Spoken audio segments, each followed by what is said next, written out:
जमा हुआ भेड़िया, अगर चलो नहीं तो जम जाओगे। जरा सोचो, एक ऐसा गांव जहां तापमान -71.2 डिग्री सेल्सियस तक गिर जाता है। यहाँ पर यदि आपने थोड़ा समय ज्यादा बाहर बिताया तो शरीर पर फ्रॉस्ट बाइट हो सकता है, हाथ पैर खो सकते हैं या फिर जान भी जा सकती है। क्या फ्रॉस्ट बाइट है? सिर्फ 15 मिनट से थोड़ा ज्यादा बाहर रहने पर मेरी नाक पूरी तरह से सफेद पड़ गई। शरीर के सेल्स के अंदर बर्फ के क्रिस्टल बनने लगे और टिश्यू मरने लगे। अगर मैं 5 मिनट और बाहर रुक जाता तो मेरी नाक को परमानेंट टिश्यू डैमेज हो जाता। जब लोग बाहर सांस लेते हैं तो ऐसा लगता है जैसे सूखी घास की सरसराहट सुनाई दे रही हो।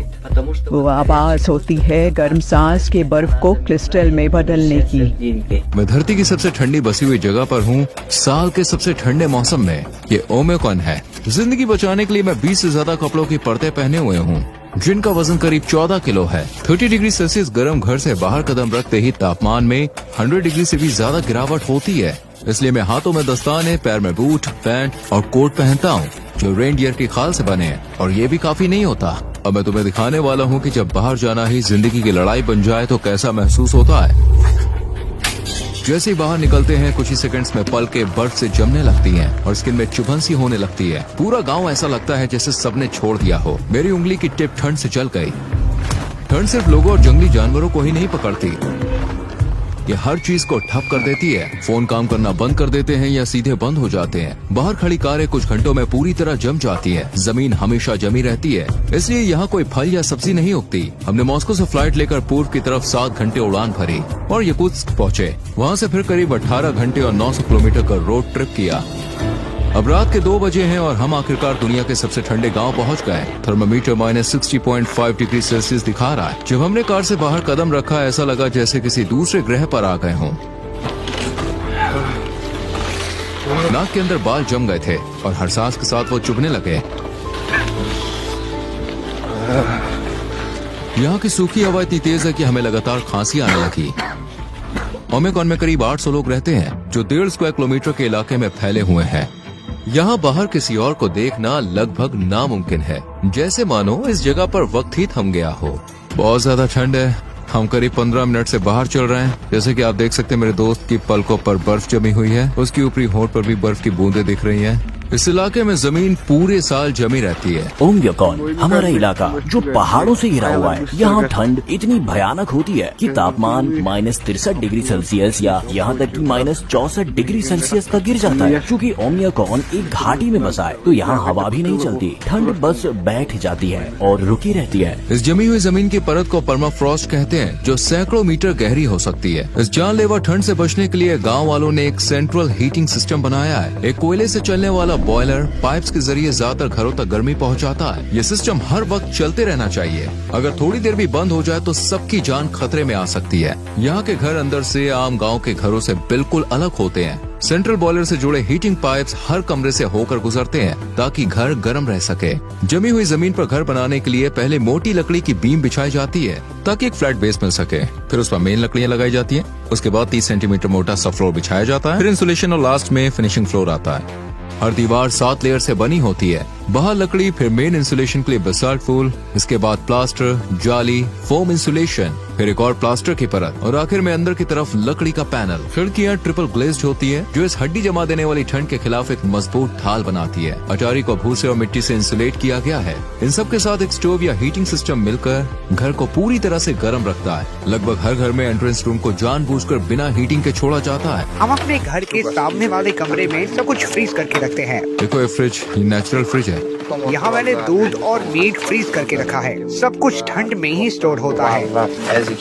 जैसा आप देख सकते हैं घर के एंट्री वाले पहले 2 कमरे स्टोरेज और फ्रिज की तरह इस्तेमाल होते हैं। ये बिना गर्मी वाले कमरे ठंड के खिलाफ एक बफर की तरह भी काम करते हैं। कमरे के अंदर खासकर छत पर आप बर्फ और बर्फ के क्रिस्टल साफ देख सकते हैं। ओमिक्रॉन में दिन जल्दी शुरू हो जाता है। ये जो कि इस वक्त तक अपने बाड़े में पहुंच चुकी होती है। यहाँ के पशुपालक गाय के थन पर कपड़ा लपेटते हैं ताकि वो नाजुक हिस्सा फ्रॉस्ट बाइट से बचा रहे और साफ भी रहे। अब ठंड जमने का खतरा नहीं रहता, लेकिन जैसे ही दूध निकलना शुरू होता है हमें बहुत सावधानी रखनी पड़ती है।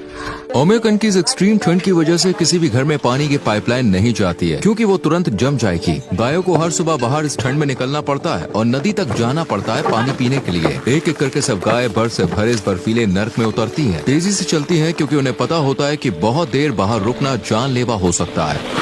उनके बाल कुछ ही सेकंड्स में बर्फ से जम जाते हैं। नदी का ये हिस्सा जमा नहीं है क्योंकि यहाँ पहाड़ से सीधा ताज़ा पानी आता है। जमीन के नीचे से निकलने वाला स्प्रिंग वाटर भी इसी नदी से मिलता है और यही हिस्सा बर्फ से नहीं जमता। फिर अचानक मेरा पूरा चेहरा सुन्न हो गया। बाएं गाल की मसल बिल्कुल नहीं हिल रही थी। ऐसा लग रहा था जैसे चेहरा पैरालाइज हो गया हो। जब मेरी नाक जमने लगी तो ये टोकियो ने फौरन देख लिया। क्या फ्रॉस्ट बाइट है? ठंड की वजह से ब्लड वेसल्स सिकुड़ जाती है, जिससे ब्लड सर्कुलेशन कम होने लगता है। जब शरीर के अंदर गर्मी नहीं रहती तो हर सेल के अंदर मौजूद पानी बर्फ बन जाता है और वो बर्फ के क्रिस्टल सेल्स को फाड़ देते हैं। इससे तेज चुभन होती है और टिश्यू मरने लगते हैं। तुम्हें अपना चेहरा ढक लेना चाहिए, ऐसे चलते वक्त मुंह ढक कर चलो। ध्यान रखना वरना ये काला पड़ सकता है। लेकिन जैसे जैसे डॉक्यूमेंट्री आगे बढ़ती गई और तापमान और भी नीचे गिरने लगा, हम अपनी लिमिट्स को पुश कर रहे थे ताकि आपको दिखा सके कि यहाँ जिंदा रहने के लिए असल में क्या क्या करना पड़ता है। अब इस पॉइंट के बाद डॉक्यूमेंट्री शूट खत्म होने तक मैं एक बार में 10 मिनट से ज्यादा बाहर नहीं रह सकता, वरना मेरी नाक जो पहले ही फ्रॉस्ट बाइट का शिकार हो चुकी है वो और खराब हो जाएगी। ये है इलाज, ये एलोवेरा और सिर्फ अल्कोहल है। इसे ऐसे भिगोकर उस हिस्से पर लगाओ जो जम गया है, और हाँ, उसे रगड़ना नहीं वरना वेसल्स और कैपिलरीज को नुकसान पहुंच सकता है और जख्म बन सकते हैं। फिर यवडोकिया ने अपने राज के काम की शुरुआत की। आंगन में धुले हुए कपड़े टांग कर सिर्फ कुछ ही मिनटों में वो कपड़े पूरी तरह से जमकर सख्त हो गए। उसके सारे कपड़े एकदम जम चुके हैं। मेरे हाथ भी अब जमने लगे हैं।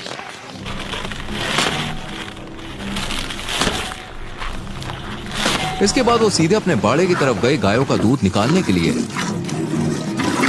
मैं याकुट की गाय पालती हूँ क्योंकि इनका दूध बहुत हाई क्वालिटी का होता है। इनमें फैट कंटेंट 7 से 8% तक हो सकते हैं। जैसे कि आप देख सकते हैं छत पर कुछ बर्फ और बर्फ के क्रिस्टल जमे हुए हैं, लेकिन अंदर का माहौल फिर भी गर्म है। दीवारों के किनारे भी बर्फ से ढके हुए हैं। छत से कुछ पानी की बूंदें टपक रही हैं जो अंदर की नमी की वजह से है। पूरा कमरा घास, गर्म दूध और जानवरों की एक सोंधी सी खुशबू से भरा है। अब हम मिलने जा रहे हैं घोड़ा पालक से। हम देखेंगे याकुत के जंगली घोड़ों को उनके असली घर में। मिखाइल, रूही, ये रहे याकुत घोड़े। यहाँ की हालत इतनी सख्त है कि सिर्फ यही घोड़े खुद को इस माहौल में ढाल पाए हैं। आज तापमान कितना है?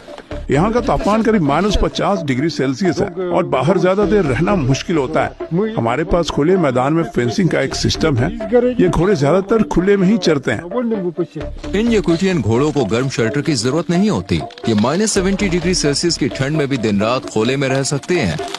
आम घोड़ों की तुलना में ये कद में थोड़े छोटे होते हैं, जो इन्हें सर्दियों में बाहर रहने में मदद करता है। क्योंकि छोटा शरीर मतलब कम एरिया में गर्मी बरकरार रहती है। इनका शरीर काफी फूला हुआ, मोटा और गोल दिखता है। ये इनकी मोटी फर की वजह से है और उनके खुर भी काफी लंबे हैं, जो उन्हें इस जमा देने वाली जमीन पर बहुत देर तक खड़े रहने देते हैं। इन्हें पकड़ा नहीं गया है, इन्हें बस यहाँ खाना खिलाया जाता है। इनका शरीर ही इनका खाना है। ये है घोड़े का मांस। यहाँ लोग इसे खाते हैं। जैसा आप देख सकते हैं इसमें काफी फैट है। ये पैकेट है घोड़े के मांस का पैकेट। ये किसी कस्टमर ने ऑर्डर किया है और इसे भेजा जाएगा। ये जो सूखे घास का ढेर आप देख रहे हैं, इसे गर्मियों में इकट्ठा करके रखा गया था। सर्दियों में यही घोड़े का मुख्य खाना होता है।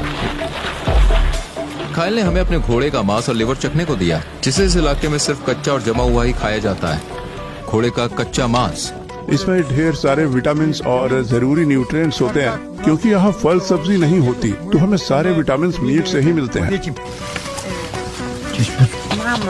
इसका स्वाद बर्फ जैसा है, कुछ महसूस नहीं हो रहा क्योंकि ये पूरी तरह से जमा हुआ है। और ये है लिवर। ओमिक्रॉन में जनवरी के महीने में दिन की रोशनी सिर्फ करीब 4.5 घंटे तक रहती है। अभी दोपहर के 3 बजे हैं, अंधेरा छा रहा है और हम आज का दिन यहीं खत्म कर रहे हैं। पुराने जमाने में जब गाड़ियां नहीं थी तो यहाँ ट्रांसपोर्ट के लिए घोड़े, गाय, बैल और खास तौर पर रेनडियर का इस्तेमाल किया जाता था। इस इलाके में रेनडियर बहुत अहम माने जाते हैं, सिर्फ ट्रांसपोर्ट के लिए नहीं बल्कि उनके मांस, खाल और दूध के लिए भी। गांव के सेंटर से करीब आधा किलोमीटर दूर ओमेकन के जमे हुए जंगल शुरू हो जाते हैं। इस गांव में ज्यादातर लोग पशुपालन करते हैं, लेकिन इवान जैसे लोगों के लिए शिकार ही उनकी कमाई का सबसे बड़ा जरिया बन जाता है। मैं जंगली आदमी हूँ। ये मेरी शिकार वाली जगह है और ये है मेरा टेंट, मेरा घर।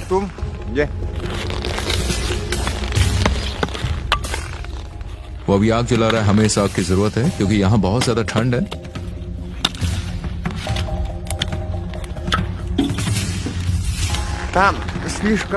हमें सिर्फ रास्ते पर चलना चाहिए, नीचे की बर्फ पतली है।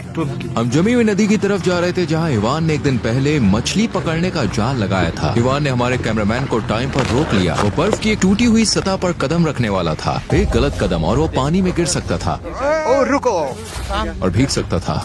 एक बार सर्दियों में जब इतनी ही ठंड थी, मेरे पापा जंगल में अपने घोड़े पर सवार होकर घूम रहे थे। वो बर्फ के अंदर गिर गए और तुरंत ही ठंड से जमने लगे। जब उन्हें एहसास हुआ कि आसपास कोई गर्म जगह नहीं है और मदद मिलने का कोई चांस भी नहीं, तो उन्होंने खुद को गोली मारने का फैसला किया ताकि धीरे धीरे दर्दनाक मौत न झेलनी पड़े।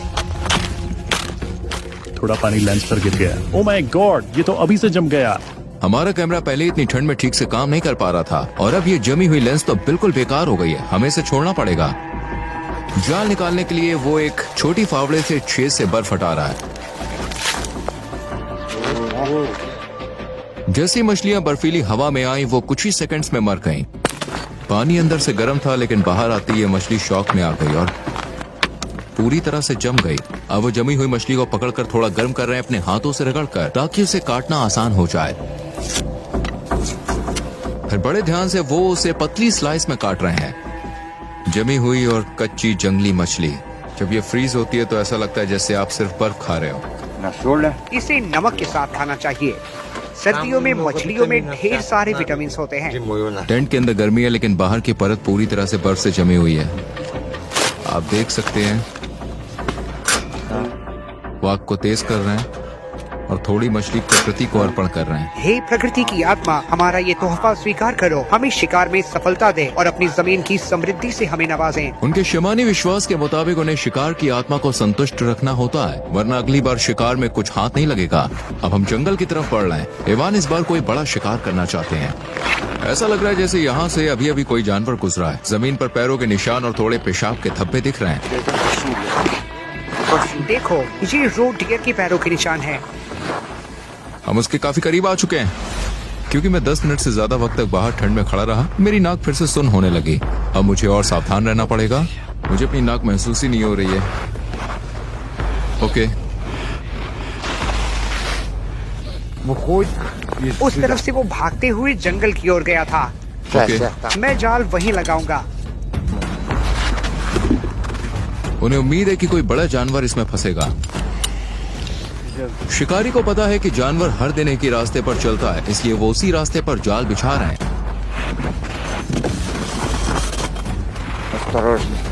अब वो जाल को बर्फ से ढक रहे हैं। जाल के आसपास के निशानों को मिटाने के लिए वो कुत्ते की पूंछ का इस्तेमाल कर रहे हैं। अब बाद में फिर यही लौटेंगे देखने के लिए कि ये क्या पकड़ता है। लेकिन उससे पहले इवान उस जाल को चेक करना चाहते हैं जो उन्होंने कल लगाया था। वो बर्फ से ढके इलाके को ध्यान से स्कैन कर रहे हैं। ये पूरा इलाका मेरे लिए किताब जैसा है। जब बर्फ गिरती है, मैं उनके पैरों के निशानों से ट्रैक करता हूँ कि कितने जानवर हैं। मुझे पहले से पता है कि इस इलाके में कितने जानवर रहते हैं। और ये रहा बर्फ पर पड़ा हुआ एक दमदार शिकार। तुम्हें एक खरगोश मिला है और वो भी बहुत बड़ा। हम सबके खाने के लिए काफी होगा। उसे जाल ने नहीं मारा, वो वहीं फंसा रह गया और जानलेवा ठंड ने उसकी जान ले ली। तो यहाँ प्रकृति कोई मजाक नहीं करती। ये जाल उस जाल से छोटा है जो हमने आज लगाया था। अब देखना है कि अगली बार क्या फंसता है। लेकिन फिलहाल आज रात आग पर मीट पकेगा।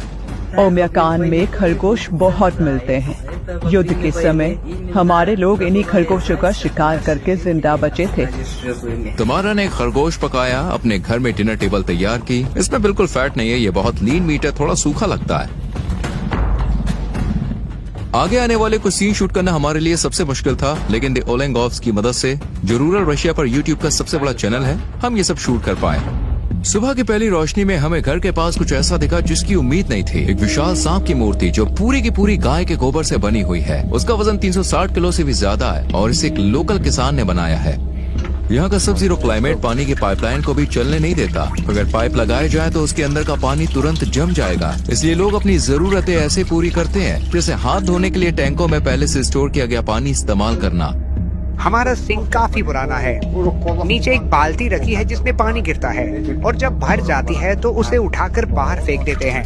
एक बार फिर यहाँ प्लम्बिंग सिस्टम न होने की वजह से घरों में ना तो शावर होता है ना टॉयलेट।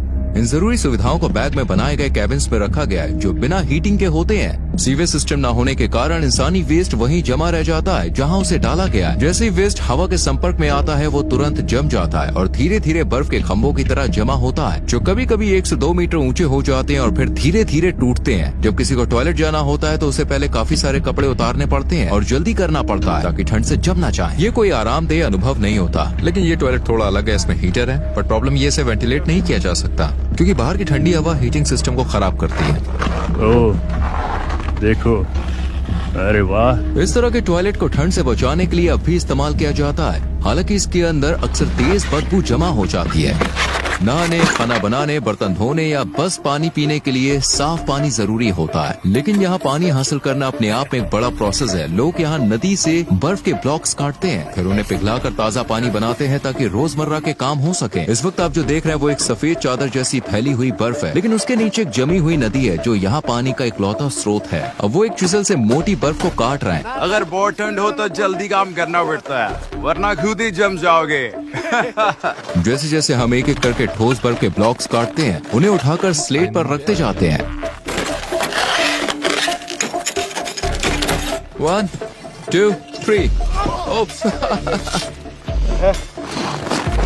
हमने स्लेट पर उतने बर्फ के टुकड़े लाद दिए हैं जितना वो उठा सकता है। हमारे पूर्वज इन बर्फ के ब्लॉक्स को बैलगाड़ियों से ले जाते थे। निकोलाई, ये कितने दिन चलेंगे? मेरा परिवार बड़ा है, ये शायद 2 या 3 हफ्ते चल जाएंगे। ये बड़े बड़े बर्फ के टुकड़े या तो घर के अंदर के किसी ठंडे कमरे में रखे जाते हैं या फिर सीधे बैकयार्ड में बाहर। वो इन बर्फ के टुकड़ों को ड्रम में डालते हैं, फिर जब ये पिघल जाते हैं तो उन्हें पीते हैं। बल्कि वो अपने पड़ोसियों के साथ भी इसे बांटेंगे ताकि सभी लोग इस साफ पानी से नहा सकें। इस गांव में नहाने की शुरुआत नल खोलने से नहीं होती बल्कि लकड़ियां काटने से होती है।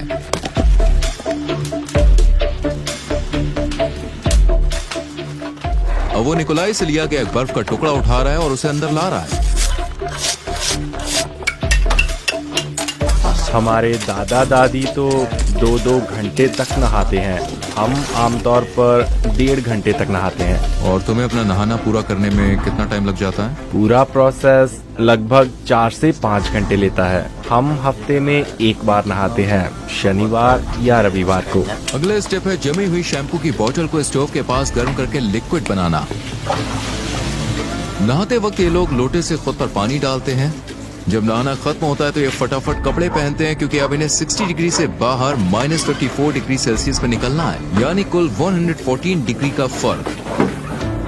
सप्ताह का नहाने का रिचुअल खत्म होने के बाद अगली सुबह जल्दी शुरू होती है। सुबह 7:30 बजे बच्चे एक हड्डी जमा देने वाली ठंडी सुबह में उठते हैं। बाहर अब भी अंधेरा है। घर के अंदर लगे सिंपल वाटर टैंक की मदद से घर की गर्माहट में बच्चे अपना चेहरा धोते हैं और ब्रश करते हैं। लेकिन बाकी जरूरतों के लिए अभी भी उन्हें बाहर वाले टॉयलेट का ही इस्तेमाल करना पड़ता है, जो है ना अपनी बेटियों को स्कूल के लिए तैयार करने में मदद करती है। बच्चे कई लेयर के कपड़े पहनते हैं ताकि बाहर के सफर में ठंड से बचे रह सकें। बाहर जाने से पहले जाना अपनी बेटियों के चेहरे पर वुल शॉल कसकर लपेटती है जिससे उनका मुंह और नाक ढके रहे और बर्फीली हवा से बचाव हो। अब वो बाहर निकलने के लिए तैयार है। स्कूल तक का रास्ता लगभग आधा किलोमीटर है। हर सर्द सुबह निकोलाई अपनी बेटियों को लेकर निकलते हैं। ओमिकॉन में स्कूल तब तक खुला रहता है जब तक तापमान -55 डिग्री सेल्सियस से नीचे नहीं चला जाता। उससे नीचे जाना बाहर निकलने के लिए बहुत खतरनाक हो जाता है। आज थर्मामीटर -54 डिग्री सेल्सियस दिखा रहा है। जैसे ही बच्चे स्कूल पहुंचते हैं, दूसरी तरफ इवान जैसे लोग की जिंदगी हर दिन सर्वाइवल और शिकार के इर्द गिर्द घूमती है। इवान के पास यहाँ कई जानवर हैं, यहाँ तक कि उसके पास एक जमा हुआ भेड़िया भी है। उसने इस भेड़ियों को सुबह होने से पहले यानी करीब 2 घंटे पहले हमारे साथ मिलकर लगाए गए जाल में पकड़ा। भेड़िया जाल में फंसा था और ठंड की वजह से मर गया क्योंकि वो हिल नहीं पाया। ठंड में अगर हिलते नहीं हो तो मर जाते हो। ये नर भेड़िया है। अब इवान इसकी खाल बेचेगा और इसके मांस का इस्तेमाल करके नया जाल लगाएगा जिससे वो भालू का शिकार करेगा। वो हमें अपने शिकार का कलेक्शन दिखा रहा है। ये उन लोमड़ियों की खालियां हैं जिन्होंने उन्हें पूरी सर्दी ट्रैक किया और पकड़ा। इसकी फर कितनी मोटी थी, ये तो पूरा बड़ा भालू था। इन भालुओं को मारना पड़ा क्योंकि ये मेरे जानवरों पर बार बार हमला करते थे। हर साल ये मेरी जमीन पर आ जाते हैं और हर बार इनकी संख्या बढ़ती जा रही है। ओमिकॉन की ठंड इतनी ज्यादा है कि सबसे मजबूत गाड़ियां भी फेल हो जाती हैं अगर उन्हें सही तरीके से तैयार ना किया जाए। अगर कोई गाड़ी कुछ घंटे तक बिना इंजन चलाए बाहर रह जाए तो वो पूरी तरह से जम जाती है और बिना पूरी तरह डिफ्रॉस्ट किए चालू नहीं होती। अपनी कार को डिफ्रॉस्ट कैसे करोगे? हम जेट हीटर यूज करेंगे। हमें नहीं पता कि स्टार्ट होगा या नहीं। हर हिस्सा कड़क बर्फ में जम चुका है, मेटल, फ्यूल, तेल, यहाँ तक की बैटरी भी। वो सबसे पहले कार पर जमी मोटी बर्फ को ब्रश से साफ कर रहा है। टायर एकदम पत्थर जैसा सख्त हो गया है। बाहर का तापमान -56 डिग्री सेल्सियस था। टायर पंक्चर नहीं हुआ है, बल्कि इतनी ज्यादा ठंड में अंदर की हवा सिकुड़ जाती है जिससे टायर पिचक जाता है। ये लोग इस सेटअप को इंस्टॉल कर रहे हैं ताकि गाड़ी को गर्म किया जा सके। हम इसे पूरी तरह से बंद करने की कोशिश करते हैं ताकि जो गर्म हवा अंदर है वो बाहर न निकले।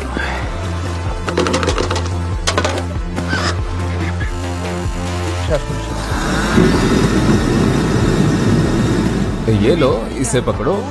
बाहर बहुत ठंड है। यहाँ हर चीज को गर्म रखना जरूरी होता है क्योंकि ये डीजल कार है, इसलिए टैंक में जो डीजल है वो पूरी तरह जम गया है। गाड़ी अब ऐसे ही 3 से 4 घंटे तक गर्म होने के लिए रखी रहेगी। अगर किसी लोकल के पास हीटेड गैराज है तो वो अपनी गाड़ी को महीनों तक सुरक्षित रख सकता है बिना इंजन को खतरे में डाले। जो हमारी गाड़ी को डिफ्रॉस्ट किया जा रहा था तो हमने पहली बार ऐसी गैराज का दौरा किया था। इस गैराज का दरवाजा बहुत ही अच्छी तरह से इंसुलेटेड है, कोई भी कोना खुला नहीं छोड़ा गया है। वो लोग स्पेशल इंसुलेशन मटेरियल का इस्तेमाल करते हैं। दीवार को देखिए, लेयर दर लेयर बनाया गया है और यहाँ हीटिंग पाइप्स भी है जो पूरे गैराज को गर्म रखते हैं। हमने गाड़ी को 3 घंटे तक गर्म किया है। अब इसे स्टार्ट करने की कोशिश करते हैं। बैटरी लगाई जा चुकी है। अब डिपस्टिक से ऑयल लेवल चेक किया जा रहा है। ये पहली बार है जब दरवाजा खोला गया है। हाँ, बहुत बढ़िया। इस गाड़ी को मौत के मुंह से वापस लाया गया है। अब हम यहाँ से निकलने की कोशिश करेंगे। ओमिकॉन में जिंदा रहने का मतलब प्रकृति पर जीत पाना नहीं है, बल्कि उसके साथ तालमेल बनाकर जीना है। प्राचीन शामनिक ज्ञान से प्रेरित याकुट लोग ठंड से लड़ते नहीं, बल्कि उसे सम्मान देते हैं और उसके नियमों के साथ जीते हैं। देखो, तापमान जरा भी ऊपर नहीं जा रहा है। यहाँ सबसे बेरहम सर्दियों का सामना डर से नहीं बल्कि रिवाजों और विश्वास से किया जाता है। इस अटूट यकीन के साथ कि प्रकृति जितना लेती है उतना ही लौटाती भी है। ये सिर्फ जिंदा रहने की कहानी नहीं है, ये है प्रकृति के साथ जीने की कहानी। एक बहुत बड़ा धन्यवाद मेरे प्यारे दोस्त तुर्गत एकिंग को, जो इस पूरे सफर में हरदम मेरे